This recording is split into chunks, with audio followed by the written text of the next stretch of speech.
pinahuli ko sa Hello mga kaigan, meron po ditong binebenta na kutsi po ito, kutsi. Ano pong nito? Anong unit po nito? Honda Civic. Ang presyo po ay 150,000 po. Ano po? Pag po sa lahat po ng gustong bumili, PM lang po sa akin. Ayan po, napakaganda pa po ng ating Honda Civic, oh. Napakaganda pa po at kumpleto papel daw po ito. Itong Honda Civic na to. Napakaganda po mga kaigan. Ano po?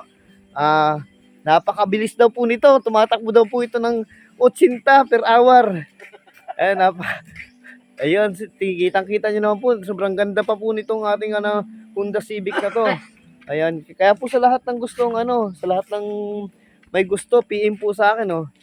Ayan, isa pong Honda Civic na kumpleto po daw ang papel nito. Ibinibenta lang po ni may-ari, kaya yun. Kumpleto daw po ng papel at may paggagamitan daw po ng pera, kaya po ibinebenta na. Pero napakaganda pa po nitong ating sasakyan na to.